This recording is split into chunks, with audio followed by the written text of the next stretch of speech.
எல்லாருக்கும் வணக்கம். போன காணொளியில மெய்ப்பொருளியல் என்றால் என்ன, அதோட முக்கிய உட்பிரிவுகள் என்ன என்பதை பற்றி பார்த்தோம். இந்த காணொளியில தத்துவத்தோட இன்னொரு முக்கிய பிரிவான அறிவாய்வியலை பற்றி விரிவா பார்க்க போறோம். நீங்க எப்போவாவது ஒரு விஷயத்தை பற்றி முழுமையா நம்பிட்டு அதுக்கு பிறகு அது பொய் அப்படின்னு உணர்ந்திருக்கீங்களா? உதாரணத்துக்கு ஒரு சமயத்துல நீங்க சாவிய மேஜையில தான் வச்சேங்க அப்படின்னு உறுதியா இருந்திருப்பீங்க. அதுக்கப்புறம் தான் உங்களுக்கு தெரிய வந்திருக்கும் அது உங்க சட்ட பையிலேயே இருக்கு அப்படின்னு. இல்லைன்னா இன்னொரு நேரத்துல ஒரு செய்தியை நீங்க முழுமையா நம்பியிருப்பீங்க. அப்புறம் தான் உங்களுக்கு தெரிய வந்திருக்கும் அது ஒரு போலி செய்தி அப்படின்னு. இந்த மாதிரியான தருணங்கள்லாம் நமக்குள்ள சில ஆழமான கேள்விகளை உண்டாக்கும். அறிவு என்றால் என்ன? நம்ம அறியக்கூடியவைய எப்படி அறியறோம்? இந்த கேள்விகளை பற்றிய ஆய்வை தான் தத்துவ ஞானிகள் அறிவாய்வியல் என்று குறிப்பிடுறாங்க. இதை பத்தி தான் நம்ம இன்னைக்கு பார்க்க போறோம். இதற்கு ஆங்கிலத்துல எபிஸ்டமாலஜி என்று பெயர். அறிவாய்வியல் ஒரு எளிதா தெரியக்கூடிய ஒரு கடினமான கேள்வியிலேருந்து தொடங்குது. அறிவு என்றால் என்ன? பாரம்பரிய தத்துவவாதிகள் அறிவை நியாயப்படுத்தப்பட்ட உண்மையான நம்பிக்கை, அதாவது ஜஸ்டிஃபைட் ட்ரூ பிலீஃப் அப்படின்னு விளக்கி இருக்காங்க. நம்பிக்கை அப்படின்னா நீங்க ஒரு விஷயம் உண்மை அப்படின்னு நம்புறீங்கன்னு அர்த்தம். உண்மையான அப்படின்னா அது யதார்த்தத்தோட பொருந்துது அப்படின்னு அர்த்தம். நியாயப்படுத்தப்பட்ட அப்படின்னா அந்த நம்பிக்கைக்கு வலுவான காரணங்கள் இருக்கு அப்படின்னு அர்த்தம். உதாரணத்துக்கு நீங்க ஒரு பானையில நீர் இருக்கு அப்படின்னு நம்புறீங்கன்னு வச்சுக்கோங்க. அது உண்மையா இருக்கவும் இருக்கு. அதே சமயத்துல அதுக்கு வலுவான காரணங்களும் இருக்கு. உங்களால் அதை பார்க்கவும் சுவைக்கவும் முடியுது. இந்த காரணங்கள்னால அந்த பானையில நீர் இருக்கு என்ற கருத்து ஒரு நியாயப்படுத்தப்பட்ட உண்மையான நம்பிக்கையா விளங்குது. அதாவது முறையான அறிவா விளங்குது. இதற்கு மாறா 1963 எட்மண்ட் கெட்டியர் என்ற தத்துவ ஞானி அறிவை பற்றி இந்த வரையறை போதாது அப்படின்னு உதாரணங்கள் மூலம் எடுத்து காட்டினார். அந்த உதாரணங்கள்ல ஒருத்தர் நியாயப்படுத்தப்பட்ட உண்மையான நம்பிக்கையோட இருப்பார். ஆனாலும் அதை நம்மளால சரியான அறிவு அப்படின்னு சொல்ல முடியாது. இதை நம்ம ஒரு உதாரணம் மூலம் புரிஞ்சுக்கலாம். உங்க கடிகாரம் நேற்று 12 மணிக்கே நின்றுடுச்சு அப்படின்னு வச்சுக்கோங்க. இன்னைக்கு மத்தியானம் 12 மணிக்கு நீங்க அதை போய் பார்க்குறீங்க. இப்போ மணி 12 அப்படின்னு நீங்க நம்புறீங்க. உண்மையாவே மணி 12 தான். அதே மாதிரி இதுக்கு வலுவான காரணமும் இருக்கு. கடிகாரம் மணி 12 அப்படின்னு காமிக்குது. இப்போ நம்ம கிட்ட ஒரு நியாயப்படுத்தப்பட்ட உண்மையான நம்பிக்கை இருக்கு. இருந்தாலும் இதை முறையான அறிவு அப்படின்னு உங்களால் அழைக்க முடியாது. ஏன் அப்படின்னா கடிகாரம் மணி 12 அப்படின்னு காமிச்சது முறையா ஓடி இல்லை, அதிர்ஷ்டவசமாதான். இந்த மாதிரியான உதாரணங்கள் மூலம்தான் கெட்டியர் அறிவை பற்றிய இந்த விளக்கம் போதாது அப்படின்னு நிரூபிச்சாரு. அவர் நிரூபிக்க பயன்படுத்திய உதாரணங்களை இன்றைக்கு கெட்டியர் வழக்குகள், அதாவது கெட்டியர் கேசஸ் என்று அழைக்கிறோம். அதனால தத்துவ ஞானிகள் உண்மையில் அறிவு என்றால் என்ன அப்படின்னு இன்றும் விவாதிச்சுட்டு தான் இருக்காங்க. நம்ம இங்கேருந்து அடுத்த கேள்விக்கு போவோம். அறிவு என்பது எங்கிருந்து வருகிறது? இந்த கேள்விய மனிதர்கள் பல நூற்றாண்டுகளா விவாதிச்சுட்டு இருக்காங்க. வெவ்வேறு தத்துவ ஞானிகள் இது தொடர்பா வித்தியாசமான பதில்களை அளிச்சிருக்காங்க.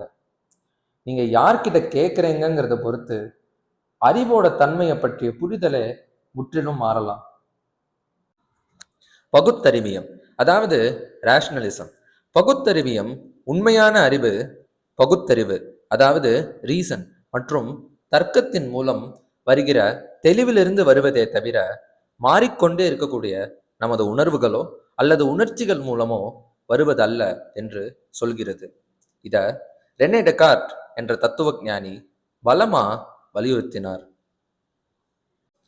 அவரது நம்பிக்கை என்னவெனில், பகுத்தறிவு தான் அறிவோட உறுதியான அடித்தளம். நம்மளோட உணர்வுகள் சில நேரங்கள்ல நம்மளை ஏமாற்றலாம். ஆனா பகுத்தறிவை எந்த மாயையாலும் குலைக்க முடியாது. உதாரணத்துக்கு நீங்க ரெண்டையும் கூட்டினீங்கன்னா எப்போதும் 4 தான் வரும். இதை ஒவ்வொரு தடவையும் பரிசோதிக்க தேவையில்லை. அதே போல முக்கோணம் என்றாலே அதற்கு 3 பக்கங்கள் தான் இருக்கும். இத்தகைய உண்மைகள் எளிதில் புரியக்கூடியவையாகவும் எங்கும் பொருந்தக்கூடியவையாகவும் யாராலும் சந்தேகிக்க முடியாதவையாகவும் விளங்குகின்றன. அடுத்ததா அனுபவவாதம், அதாவது எம்பிரிசிசம். பகுத்தறிவியத்திற்கு முற்றிலும் மாறா அனுபவவாதம் அறிவு அனைத்தும் அனுபவத்தின் மூலம்தான் தொடங்குது அப்படின்னு சொல்லுது. ஜான் லாக், டேவிட் ஹியூம் போன்ற அனுபவவாதிகள் இதை ஒரு ஓமை மூலம் விளக்குறாங்க. மனித மனம் பிறக்கும்போது ஒரு வெற்று பலகை, அதாவது பிளாங்க் ஸ்லேட் போல் இருக்கு என்றும், நம்ம பார்க்கக்கூடிய, கேட்கக்கூடிய, தொடக்கூடிய, சுவைக்கக்கூடிய மற்றும் மணக்கக்கூடிய அனுபவங்கள் மூலம்தான் அது நிரம்புது அப்படின்னும் விளக்குறாங்க.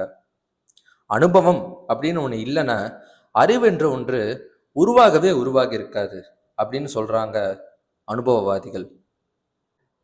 அடுத்ததா ஐயுறவியல், அதாவது ஸ்கெப்டிசிசம்.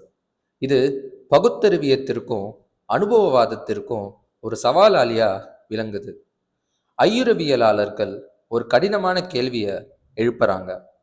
பகுத்தறிவியம், அனுபவவாதம் அதெல்லாம் சரி, ஆனா ஒரு விஷயத்த நீங்க உண்மையா எப்படி தெரிஞ்சுக்கிறீங்க? இவங்க நமக்கு ஞாபகப்படுத்துறாங்க, நம்மளோட உணர்வுகள் சில நேரங்கள்ல நம்மளை ஏமாற்றலாம். உதாரணத்திற்கு, நீர்ல மூழ்கி இருக்கிற குச்சி வளைஞ்சது போல தெரியும், ஆனா உண்மையில அது வளைஞ்சிருக்காது. அதே போல நம்மளோட பகுத்தறிவும் சில நேரங்கள்ல நம்மள தவறான நம்பிக்கைகளை உருவாக்க செய்யலாம். இந்த குறிப்புகள்லாம் கேட்கும்போது நம்ம உண்மை அப்படின்னு நினைச்சிட்டு இருக்கிற இந்த உலகமே ஒரு மாயை தானா, இல்லைன்னா நம்ம இந்த புது படங்கள் எல்லாம் பார்க்கிற மாதிரி இது மொத்தமும் யாரோ நடத்துற ஒரு நாடகமா அப்படின்லாம் யோசிக்க தோணும். இதுல முக்கியமான விஷயம் என்ன அப்படின்னு பார்த்தீங்கன்னா, ஐயுறவியல் என்றைக்கும் அறிவு சாத்தியமற்றது அப்படின்னு சொல்லல. அது நம்ம அறிஞ்ச விஷயங்களை நாமே சற்று சோதிச்சு உறுதி செஞ்சு நியாயப்படுத்தி கொள்ள வேண்டும் அப்படின்னு தான் சொல்லுது. இன்றைக்கு பெரும்பாலான தத்துவ ஞானிகள் அறிவை ஒரு கலவையாக தான் பார்க்கறாங்க. அனுபவம் நமக்கு தகவலை தருது, பகுத்தறிவு அதை ஒழுங்குபடுத்துது, ஐயம் நம்மளை நேர்மையா இருக்க வைக்குது. தத்துவம் படிச்சுட்டு இருக்கிறவங்களும் தத்துவத்தோட தொடர்புல இருக்கிறவங்களும் இதெல்லாம் படிக்கணும். அவங்களுக்கு இதெல்லாம் தேவை. ஆனா தத்துவத்தோட சம்பந்தமே இல்லாத நாங்க எதுக்கு இதெல்லாம் பத்தி படிக்கணும், இதெல்லாம் எங்களுக்கு எதுக்கு தேவை அப்படின்னு பல பேருக்கு தோணலாம். ஆனா உண்மையில பார்த்தீங்கன்னா, அறிவாய்வியல் நம்ம வாழ்க்கையோட பல பகுதிகளை பாதிக்குது. போலி செய்திகள், பொய்யான கோட்பாடுகள், அறிவியல் விவாதங்கள் இதெல்லாம் பத்தி நம்ம கேள்விப்படுறோம்.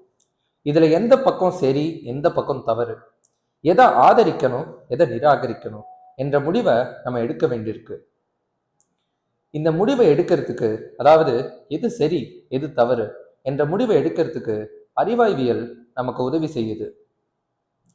நமக்கு கிடைச்ச ஆதாரங்களை சரியா மதிப்பீடு செய்யறதுக்கும், நமக்கு கிடைச்ச தகவல்கள் சரியான மூலத்துல இருந்தா வந்திருக்கா அப்படின்னு ஆராய்ச்சி செய்யறதுக்கும், நம்ம கண்ணுக்கு தெரியாத சில தவறுகளை தவிர்க்கிறதுக்கும் அறிவாய்வியல் நம்மளை பழக்கப்படுத்துது. இது விஞ்ஞானத்திற்கும் ரொம்ப முக்கியமா விளங்குது. விஞ்ஞானம் என்பது வெறும்னா தகவல்களெல்லாம் சேகரிக்கிறது மட்டும் கிடையாது. விஞ்ஞானிகள் பல சோதனைகளை கட்டமைத்து அவங்க செய்த அனுமானங்களை பல முறை சரிபார்த்து அதுக்கு பிறகுதான் புதிய கோட்பாடுகளை உருவாக்குறாங்க.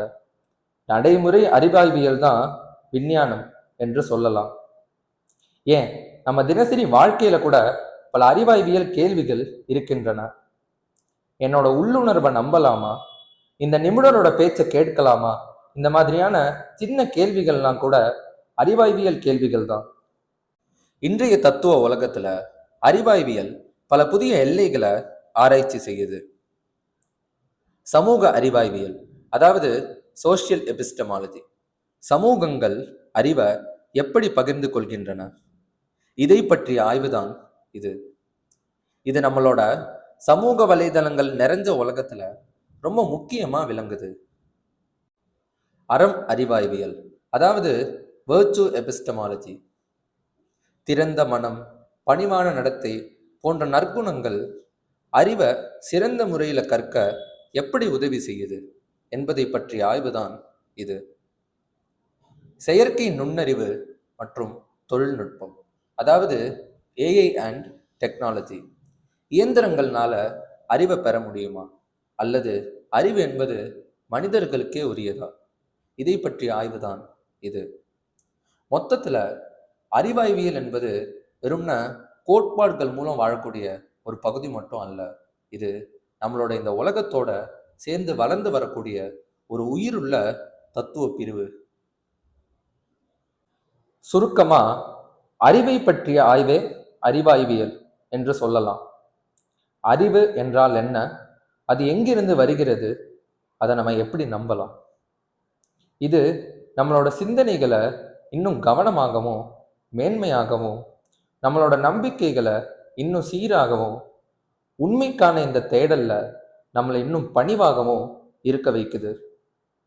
இத்துடன் இந்த காணொளியோட முடிவுக்கு வந்துட்டோம். மீண்டும் சிறிது நேரத்துல இன்னொரு பதிவோட உங்க எல்லாரையும் சந்திக்கிறேன். அதுவரை நன்றி, வணக்கம்.